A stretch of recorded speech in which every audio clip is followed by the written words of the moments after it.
से पहले एनर्जी थोड़ी सी वीक हो रही थी, ऊपर वाले को याद कर रहा थोड़ी एनर्जी दो ना। तो ऊपर वाले ने आवाज दी, एक बार कमरे में जाके देख, एनर्जी दी, पावर हाउस भरा पड़ा हुआ है। और रियली बताऊं, गेट के अंदर आते हुए जितने भी लोग हाथों को सेकंड कर रहे थे, मिला रहे थे, उनसे तो मिल ही रही थी, लेकिन जो आपकी चिल्लाहट और जो वो है ना आपके अंदर जो जुनून भरा पड़ा हुआ है, मुझे नहीं पता आपका मेगाहर्ट्ज कितना है, लेकिन मेरा मेगाहर्ट्ज तो इतना है कि शायद इतना मेगावाट किसी के पास नहीं होगा। और मैं कोशिश करूंगा कि जो एनर्जी आप लोगों ने मुझे दी है वो मैं आपको सूद समेत वापस कर सकूं।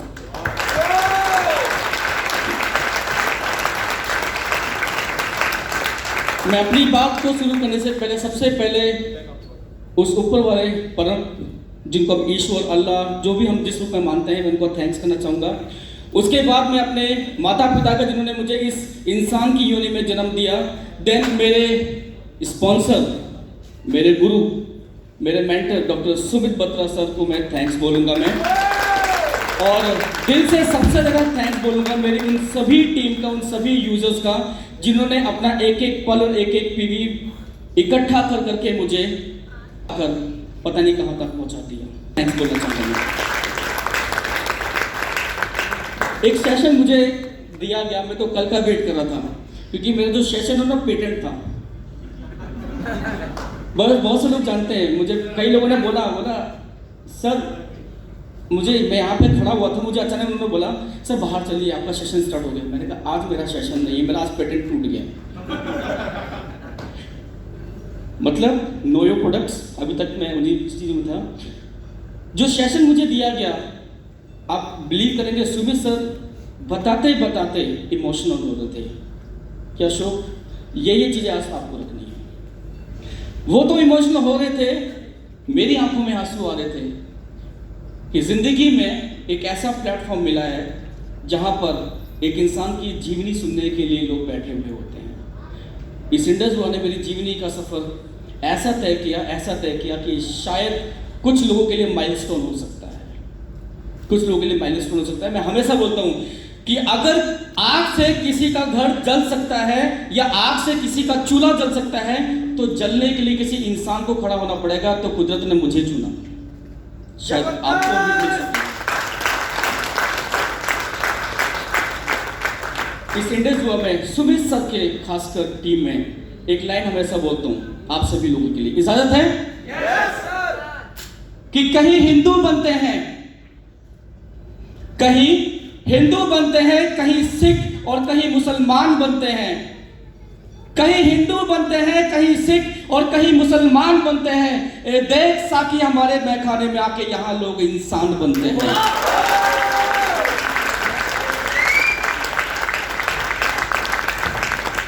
और जितने भी यहां बैठे हुए ये इंसान तो है, लेकिन आरटीपी के जाने के बाद न जाने कितने लोगों के लिए इंसानियत का काम जरूर करेंगे, ये मुझे विश्वास है। राइट? आपके सामने एक स्लाइड आ रही है, मैं अपना ज़्यादा टाइम वेस्ट नहीं करूंगा क्योंकि सेशन अगला भी बहुत इंपॉर्टेंट है। एक स्लाइड आ रही है, डोंट गिव अप, और ये टोटली कनेक्टेड है आपकी लाइफ से। मेरी स्टोरी और आपकी स्टोरी में कुछ भी अंतर नहीं है, क्योंकि ऊपर वाले ने हर इंसान की स्टोरी एक ही कलम से और एक ही कागज पे लिखा हुआ है। सिर्फ पैदा करना और मौत का तो कॉलम लिख दिया, बीच का सारे पन्ने खाली कर दिया। एक बात उन्होंने बोली है कि कलम मेरी होगी, कागज मेरा होगा, लिखने का काम तेरा होगा, तू जो लिखेगा वही दुनिया तुझे देखेगी। तो मैंने अपने कोरे कागज पे क्या लिखा वो मुझे मालूम है, आप लोग क्या लिखेंगे वो आपको देखना है। लेकिन हर किसी में एक ही बात लिखता हूं मैं हमेशा, और हर कोई इंसान बोलता है डोंट गिव अप। ये अपने बच्चों को, अपने माँ बाप को, अपने आप को, हर किसी को समझाते हैं हम लोग, अप्लाई नहीं कर पाते, अप्लाई नहीं कर पाते। खासकर मुझे किसी ने रास्ता देखा है, मैं जब जब टूटने के कगार पे बैठा तो सुमित जी ने एक ही बात बोला, अशोक एक बार और, एक बार और।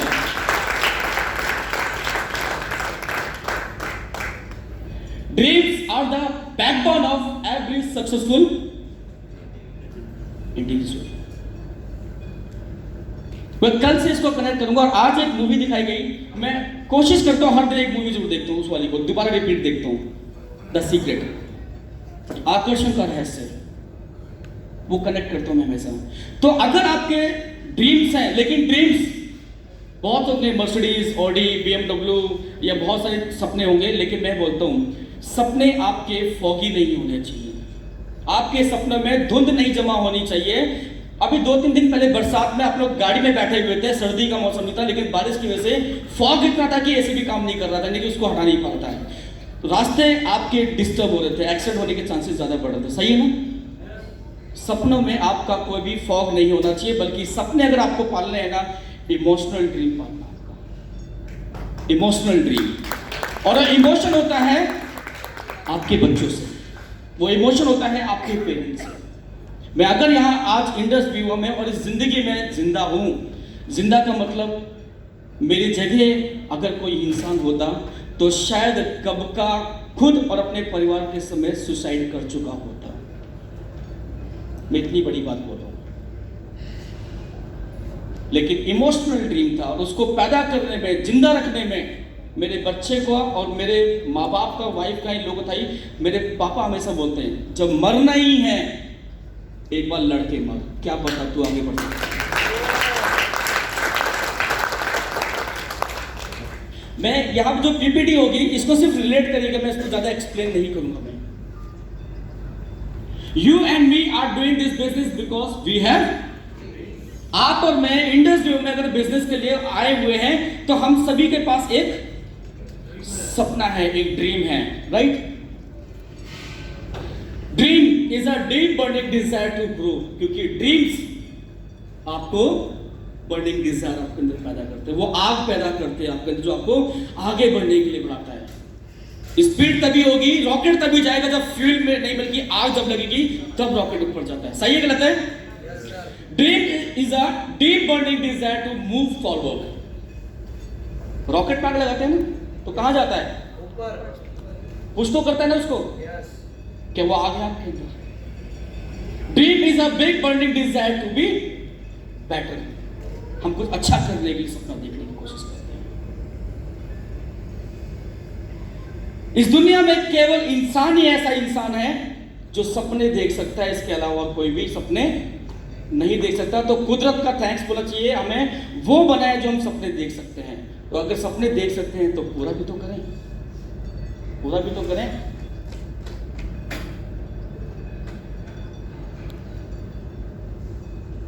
प्लीज स्लाइड चेंज करिए। अ मैन विदाउट ड्रीम, ज्यादा समझाने की जरूरत नहीं है। जिसके सपने नहीं होते हैं ना, वो किसी डेड इंसान से ज्यादा कम नहीं होता। वो जिस इंसान के सपने खत्म हो जाए, वो किसी भी उम्र में इंसान होगा, वो ऑलरेडी जिंदा लाश में घूम रहा होता है। और ऐसे में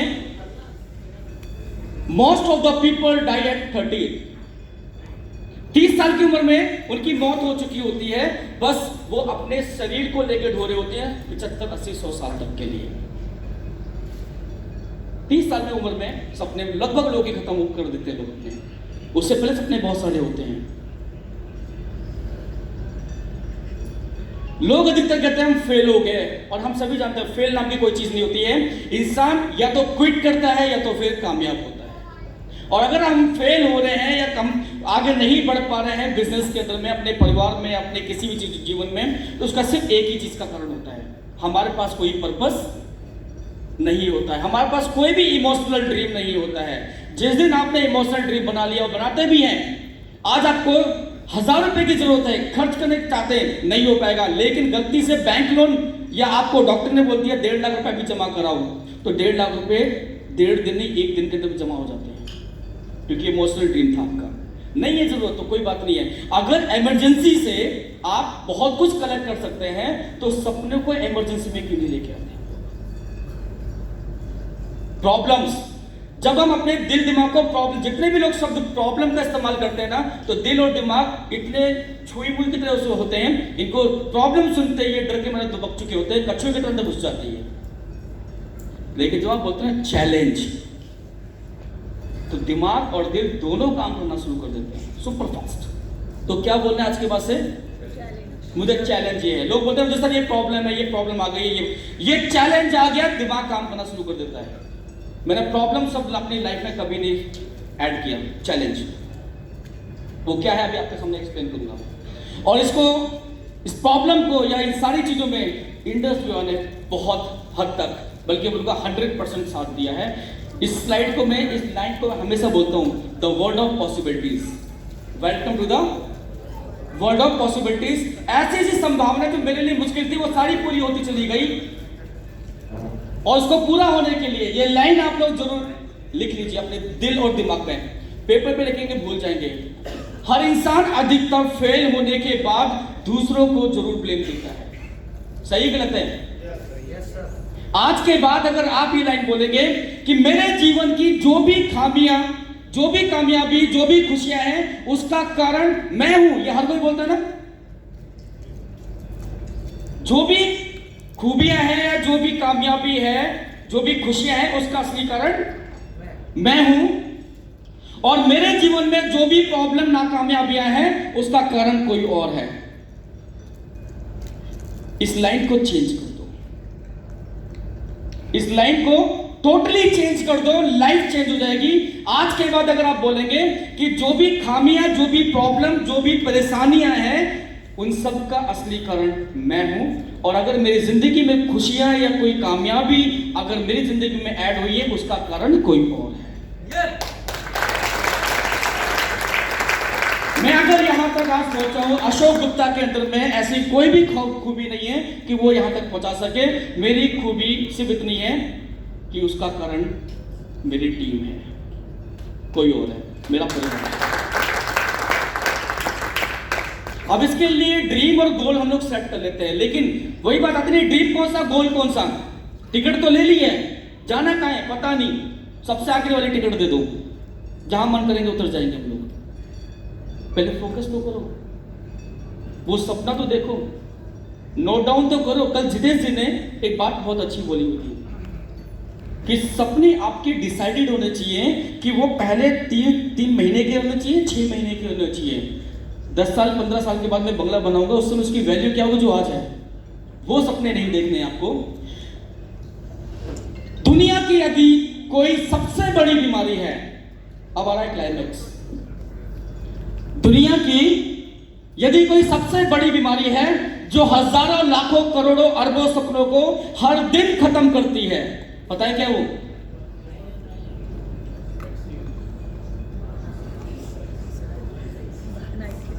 क्या है वो?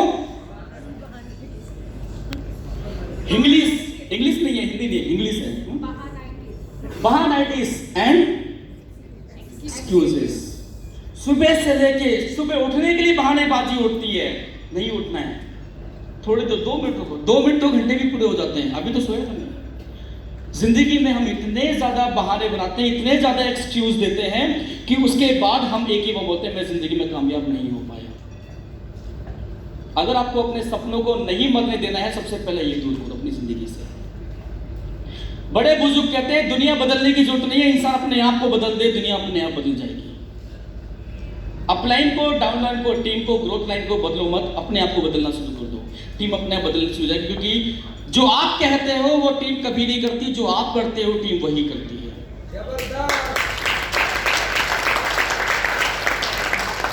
मेरी आज कुछ बातें आप लोगों को चुभेंगी और चुभनी चाहिए, क्योंकि यहां जितने भी लोग बैठे हुए हैं सबके सब कोई ना कोई प्रॉब्लम में, पारिवारिक हो, कर्ज हो या कुछ भी हो, हर किसी को एक तकलीफ जरूर है। सही है गलत है? तो मैं आपको चुनौती देता हूं कि अगर आप पहले की तरह उदास बैठे रहे तो फिर आपको वही मिलेगा जो उससे पहले मिलता चला रहा था। एग्जाम्पल बहुत है, आज मैं इस पर ज्यादा बात नहीं करूंगा। मैं बहानेबाजी, इनके पास भी बहुत हो सकते थे, बहानेबाजी बहुत हो सकते थे। एक बहाना, मुझे बचपन से घर की जिम्मेदारी संभालनी पड़ी इसलिए मैं कामयाब नहीं हो पाया। लता मंगेशकर भी थी, बचपन से जिम्मेदारी आ चुकी थी, कामयाब हुई कि नहीं हुई? मेरे पिता का देहांत कम उम्र में हो गया था, इसीलिए सारे घर की जिम्मेदारी मेरे ऊपर आ गई, इसलिए पढ़ाई नहीं कर पाया, अच्छी नौकरी नहीं कर पाया, और उसके बाद भी बच्चों को बड़े होने शुरू हो गए, उनको पालने में लग गए, जिंदगी बीत गई। काश मुझे कोई मौका मिला होता, बस पापा के मरने के बाद सारा बिजनेस, दुकानदारी, गद्दी मुझे मिल गई। एक और शख्स है A.R. रहमान, एग्जाम्पल है ना। फादर कामयाबी के टाइम दौर पर नहीं थे उनके। कितने बहाने मारोगे, अगर किसी दिन तो शर्म आएगी। मैंने कहा था कुछ बातें चुभेगी आज। जिसके पास बहाने हैं वो इकट्ठा करने से भी इस लाइन को एक बात सोच ले, कितने बहाने मारोगे, किसी दिन तो शर्म आएगी जब बच्चा बोलेगा पापा फीस देनी थी, ये मुझे ये बनना था, मुझे ये करना था, शादी आ गई है, जो भी कुछ आ गई है, माँ बाप ने बोला मुझे अचानक पैसों की जरूरत है, उस दिन थोड़ी शर्म आएगी। बहाने थे ना उनके पास। मैं अनेकों बार हार चुका हूं, बहुत बार फेल हुआ मैं इससे पहले भी डायरेक्ट सेलिंग कंपनी में या इसी कंपनी में कई बार मैंने गैस को प्लान दिखाया, कई बार मैंने प्रोस्पेक्टिंग की, कई बार मैंने प्रोडक्ट दिए, लेकिन मैं फेल हो गया। फेल तो ये लोग भी थे। मैं गरीब घर में पैदा हुआ, काश मेरे पास पैसा होता ना तो चुटकी में 1 साल के अंदर ब्लैक डायमंड बन जाता। गाड़ी होती, बंगला होता, लैपटॉप होता, आईफोन होता, तो जिसके घर में बैठता सीधे सर पीसीएम से उठता, पीसीएम से 1.25 लाख की जॉइनिंग उठाता, क्योंकि दिखाता ना कुछ में। कहां से आए थे, कहां से आए थे? था क्या इनके अंदर में? एक इमोशनल ड्रीम था इनके अंदर। बस असफलताओं से इतना टूट गया हूं, डिप्रेशन में चला गया, मेरा बिजनेस ठप हो गया, मेरी टीम छोड़ के चली गई। अरे सर बड़ी मुश्किल से 2 लीडर, एक लेफ्ट लगा था, एक राइट लगा था, छोड़ गया। वो कंपनी की प्रॉब्लम सुनी थी, छोड़ गया। वो प्रोडक्ट ढंग से काम नहीं कर पाया, छोड़ गया। टेंशन में आ गया उस समय, तो नहीं हो पा रहा काम। ये इंसान भी टूटा था, जानते हैं? मैं किसी की स्टोरी नहीं बताऊंगा, सिर्फ रिलेट करूंगा मैं आज। मेरी ऊंचाई कम है, मुझसे कोई बोलता है अशोक जी आपका नाम कर, सबसे पहले बोलता हूं सर जितनी हाइट है उतना नाम कुदरत ने दिया हुआ है। 5 फुट की हाइट है, 5 वर्ड के नाम है।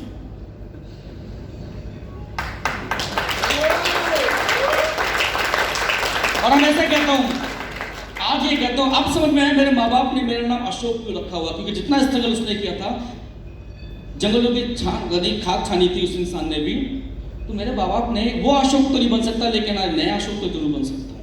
वो आयुर्वेद तो नहीं बन सकता, लेकिन मॉडर्न आयुर्वेद जरूर बन सकता है। राइट? कितने बहाने मारोगे? है आपके पास बहाने? आज मैं आपके सामने बहाने निकालता हूं, किसी दिन तो शर्म आएगी। मैं दिवालिया हो गया, पैसे खत्म हो चुके थे, पेप्सी एग्जाम्पल है। मेरी आंखों से ठीक से दिखाई नहीं देता। कई लोग बोलते हैं सर थोड़ी आंखें अभी इतना दिक्कत हो रही है, पहले ठीक ठाक करा लो, उसके बाद तो पता नहीं कहां खाने चल जाऊंगा। वेद प्रकाश मेहता, गूगल पे सर्च करिएगा।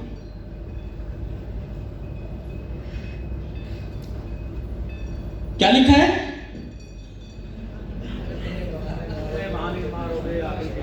जोर से बोलिए ना। कुदरत ने 2 कान इसलिए दिए हुए हैं कि बगल वाला बोल रहा तो भी आपको बोल रहा, साइड वाला बोल रहा तो भी आपको बोल रहा है। राइट? कहते हैं इस बिजनेस के अंदर में वही कामयाब होगा जो बेशरम होगा। इस बिजनेस में वही कामयाब होगा तो टोटली बेशरम होगा, और सेल्स मैन से अच्छा बेशरम इंसान कोई नहीं होता। 10 बार उसको भगाते फिर भी घर में पहुंचाता। भाई साहब ले लो। Right sir. नहीं तो देखते क्या होता है, एक बार बोला यार मेरा थोड़ी एमबीए किया हुआ है, मैं एक अच्छे घराने का इंसान हूं, मैं उसको शर्म आती है बोलने में, आई पल्स ले लो, आई कॉफी ले लो, जूस बेच रहा है, शर्म तो हटानी पड़ेगी। मुझे मंदबुद्धि कहा जाता था, एग्जाम्पल आपके सामने है। मेरे बचपन में सुविधाएं नहीं थी, साइकिल पे जिंदगी गुजारी है मैंने, एग्जाम्पल आपके सामने है।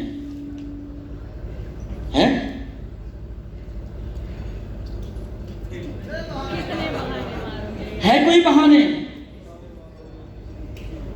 मेरे पास व्यापार शुरू करने के लिए पैसा नहीं है, अगर पैसे होता है ना तो बहुत कुछ कर जाता है। एग्जाम्पल आपके सामने है, एग्जाम्पल आपके सामने है। एन मूर्ति प्रॉपर्टी, एग्जाम्पल आपके पास है ना, पैसे नहीं थे, वाइफ के गहने गिरवी रखे थे, रिजेक्ट कर दिया गया था, बहाने थे इनके पास में। मेरी उम्र बहुत हो चुकी है, अब तो रिटायरमेंट का जमाना आ चुका है, अब तो सोच रहा हूं कि संन्यास ले लूं मैं, 40-50 साल की उम्र हो चुकी है। कितने साल के बाद में KFC वाले ने अपना बिजनेस शुरू किया था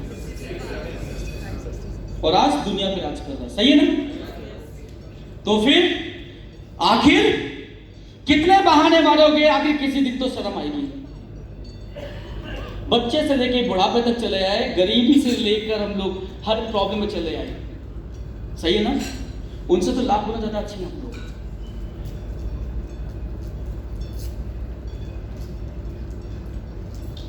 एक सवाल मैं आपसे पूछना चाहता हूं, सवाल क्या है कि आप चाहते हैं कि जीतना है आपको? जीतना चाहते हैं, नहीं चाहते हैं? तो फिर इलाज चाहते हैं, लेकिन दवा यही कड़वी है आपके लिए, और कोई इलाज गुरु मंत्र नहीं है। अगर आप कामयाब होना चाहते हैं तो ये दवा डेली खानी पड़ेगी आपको। बस इसको खाने के लिए सोने के बाद और उठने से पहले आपको लेनी पड़ेगी। इसके लिए कोई बहाना है? आप बहानों के कवच में अपनी कमजोरी तो नहीं ढक रहे हैं, आप बहानों के कवच में अपनी लापरवाही और आलस्य से तो नहीं ढक रहे हैं। अपने आप को रखो यहां पर। जिसको लगता है मैं कामयाब नहीं हो पा रहा हूं, तो ये सोच लो कहीं ये तो नहीं है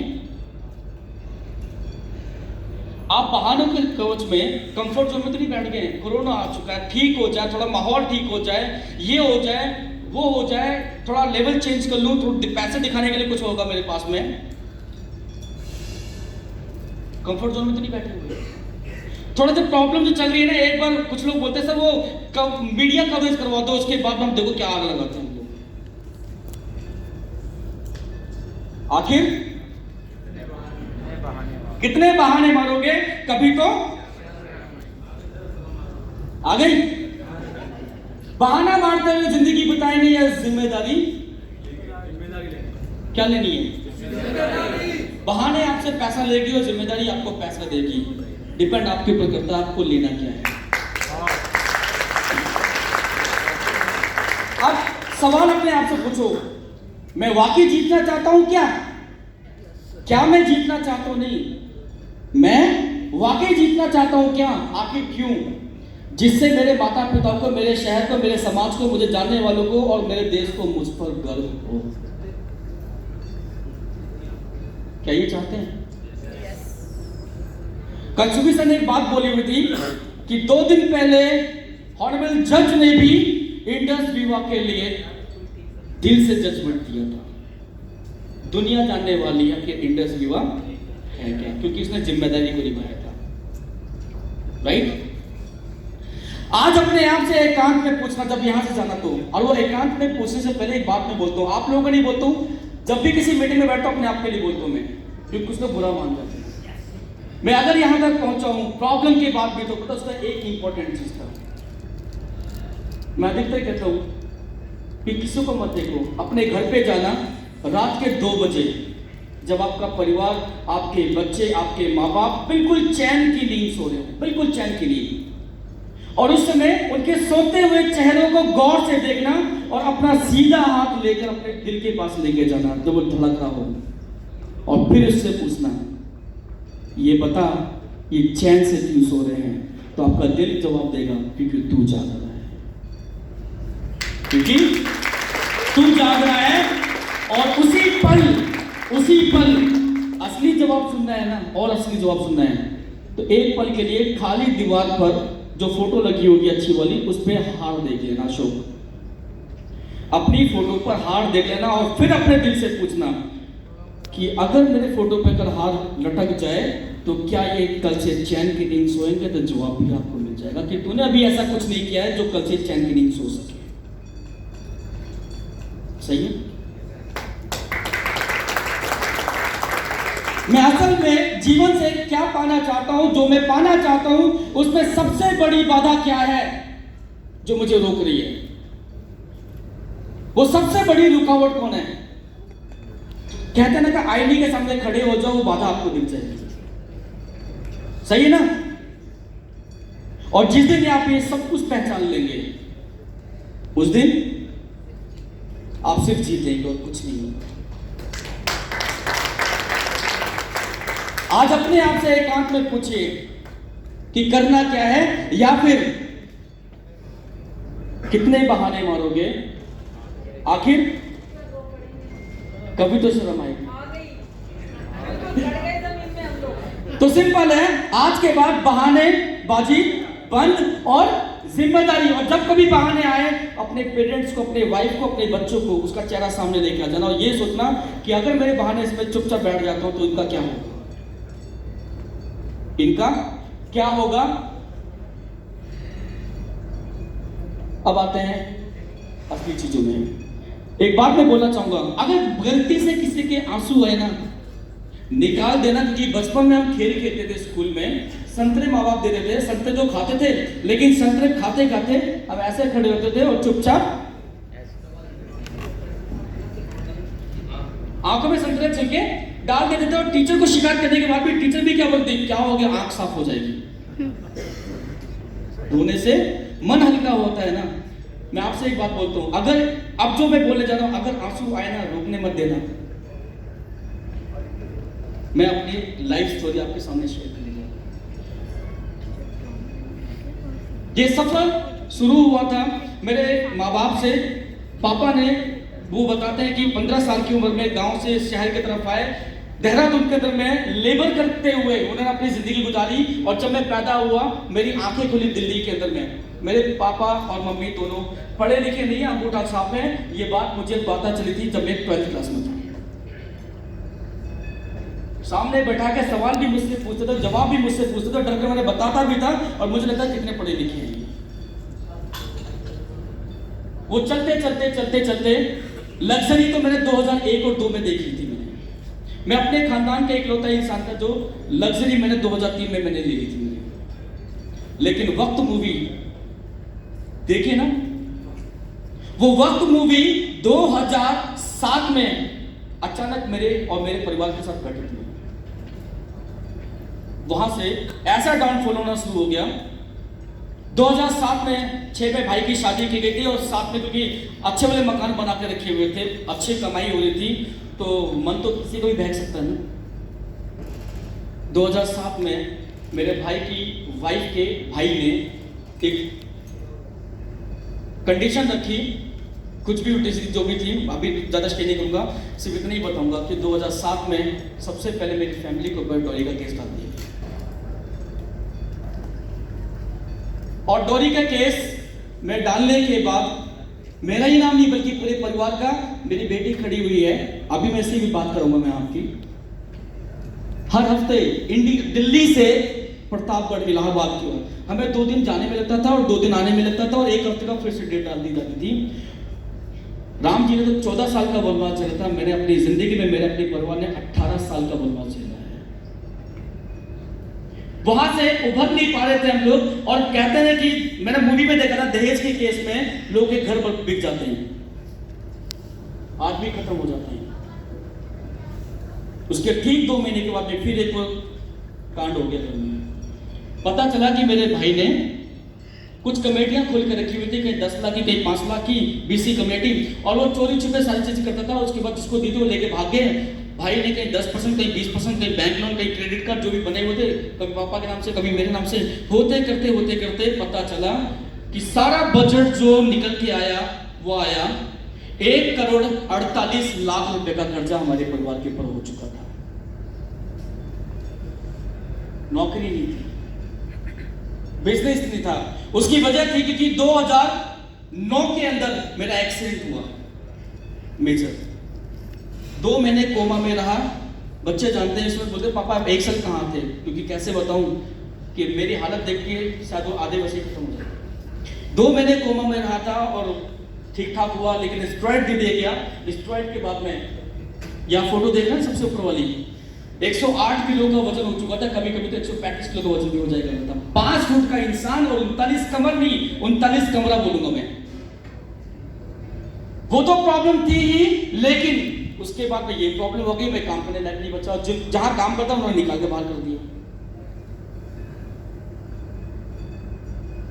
कमाई है नहीं, और 1,48,00,000 रुपए का कर्जा हो गया। धीरे धीरे जो मम्मी पापा ने बनाया, जो मैंने बनाया, वो एक एक करके बिकते चले गए।